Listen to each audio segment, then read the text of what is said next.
What really happened in Wuhan in December of 2019? Did a virus jump from bats to humans through the seafood market? Or did this virus come from a lab? The first step to answering these questions is understanding the questions. The flood of new information in the last year and a half has been overwhelming and difficult to comprehend fully. The problem, though, might just be that we are looking at this from the wrong end of the pipe. We are looking at the coronavirus and COVID-19, or SARS-2 as it's called, from the perspective of 2020. And that's the problem. To answer the question about what happened at the end of 2019, we need to first understand the history of us and coronaviruses prior to that. Let me take you back in time to 2002. 2002 was the first epidemic that the world witnessed this century. It was SARS-1. A bat coronavirus infected civets, and from civets the virus made the jump to humans. 8,000 cases, 813 deaths, fatality rate of over 10%. Then in 2012, we had the Middle East Respiratory Syndrome, or MERS. Again, a bat coronavirus, but this infected camels. And from the camels, the virus made the jump to humans. 2,400 infections, 858 deaths, fatality rate of over 35%. COVID-19 or SARS-2 fatality rate is 2%. It's up to your imagination how the world would have been now if either of those had the transmissibility of SARS-2. To this day, there are no vaccines for SARS-1 or MERS. Everything we know today comes from the research that doctors and scientists have done after SARS-1. Preventive measures like N95 masks, social distancing, sanitization, isolation, quarantine, diagnostic tools of RT-PCR, chest scans, blood tests, treatments like oxygen, steroids, ECMO therapy. Every single one of these steps, measures, methods came from the research done after SARS-1.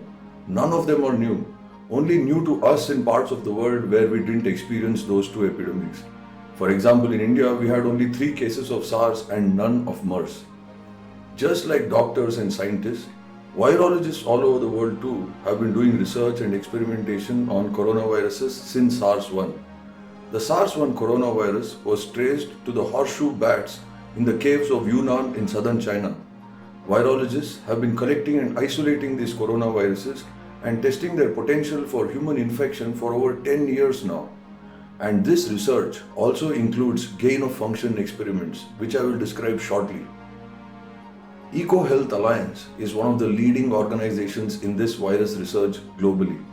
This is Peter Daszak, the president of EcoHealth Alliance.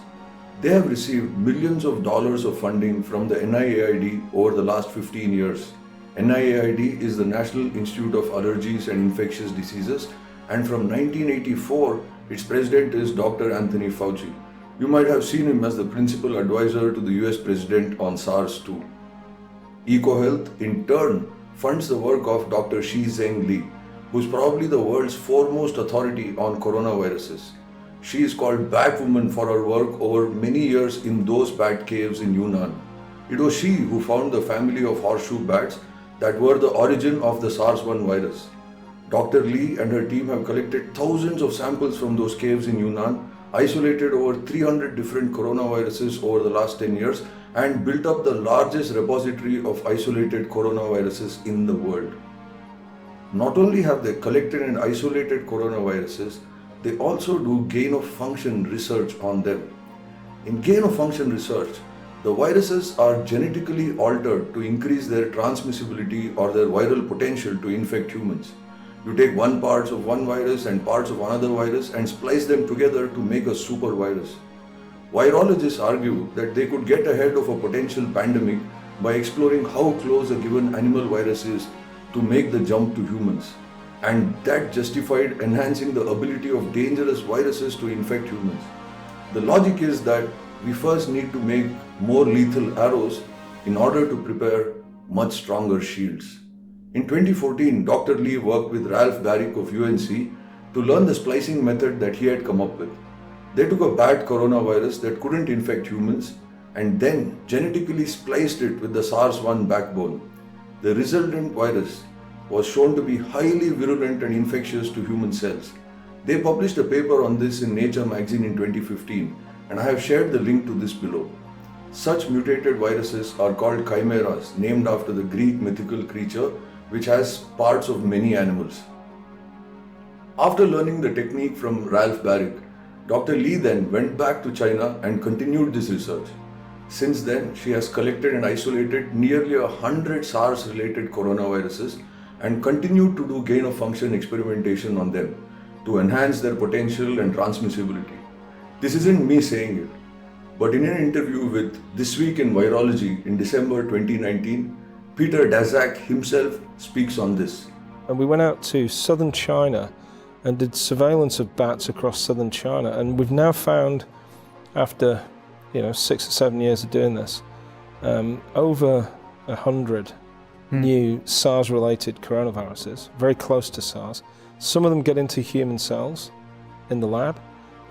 Some of them can cause SARS disease in humanized mouse models and are untreatable with therapeutic monoclonals, and you can't vaccinate against them with the vaccine. You can manipulate them in the lab pretty easily. It's just spike protein drives a lot of what happens with the coronavirus. So you can get the sequence, you can build the protein, and we work with Ralph Baric at UNC to do this.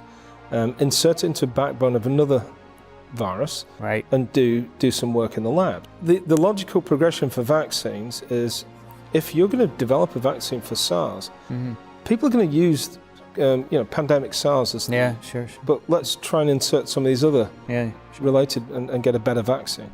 So with this background of the last 20 years in the realm of bad coronaviruses, we then come to the end of December 2019. What happened in Wuhan? Did a virus jump from bats to humans through the market, or did it come from a lab?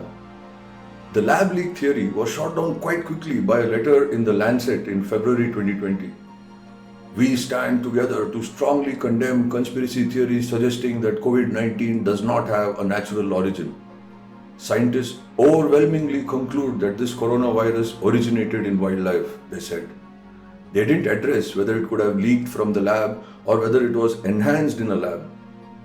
The Lancet has been a scientific journal of great repute, running for nearly 200 years now, and that was enough for most of the world to agree. International media took this at face value and broadcasted it. And we all just understood vaguely that someone ate the wrong bat in Wuhan and the world shut down. There are 3 problems with that conclusion though. The first one is, that lab in Wuhan which we didn't think much about, that lab is the Wuhan Institute of Virology, which is the world leader in research on coronaviruses. And that research is led by none other than Dr. Shizheng Li, Bat Lady. She is the director for the Center for Emerging Infectious Diseases at WIV. So her entire body of work, those hundreds of coronaviruses, all the gain-of-function experimentation, all the chimeras ever created through them, they all reside in that same institute, which is a short drive away from the seafood market. The second problem is, our world has a bad history of viruses escaping labs. It happens way more often than you would imagine. The smallpox virus escaped 3 times from labs in England in the 60s and 70s, causing 80 cases and 3 deaths. Dangerous viruses have escaped out of labs almost every year since. I have provided a link to a paper that gives details about these numerous escapes. The SARS-1 virus itself has escaped from labs 6 times that we know of. Once each from labs in Singapore and Taiwan, and 4 times from the Chinese National Institute of Virology in Beijing. The third problem, that letter in the Lancet which decried that lab theory, that was not a scientific letter based on evidence, but only a political statement at best. That letter was organized and drafted by none other than Peter Daszak, President of EcoHealth. 4 more of the signatories on that letter are in senior executive positions or are board members of EcoHealth. They even went as far as declaring on the letter that they have no conflict of interest. No conflict of interest? Right. That interview he gave just 2 months before kinda shows an absolute conflict of interest. If the virus did leak from the lab, then Peter Daszak and EcoHealth can be held culpable for the same. So let's reframe that question with the facts we know now. Where did the virus come from? Wet market or the lab? On one hand, we have a market running for 8 years with not a single prior outbreak of a virus, and also situated 1800 kilometers away from the caves in Yunnan where the bats are found, and bats don't fly beyond 50 kilometers of their habitat.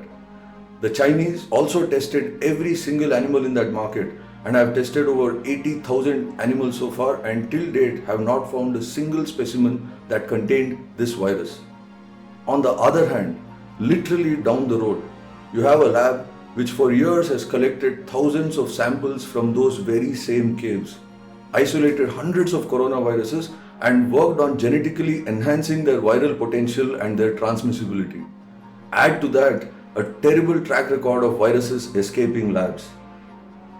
Chinese researchers also found many initial cases that had nothing to do with the seafood market. The research community and even the US State Department also spoke about the first outbreak of the virus being reported in November 2019 from the Wuhan Institute of Virology, a whole month before the wet market theory was given out by the Chinese authorities. 3 researchers at WIV fell sick and were hospitalized with COVID-like symptoms. I will leave it to you to decide on whether it was the seafood market or the lab. If you are leaning towards the lab, then there is the next question of whether this was a natural virus or one that was genetically manipulated in a lab. Natural emergence or lab-made virus? Let's try and do better than the Lancet and attempt to answer this in a scientific manner with evidence at hand for both theories, and that is in the next video. I thank you for giving me your time today. I hope that I have added a bit to your perspective on this. I will see you in the next one.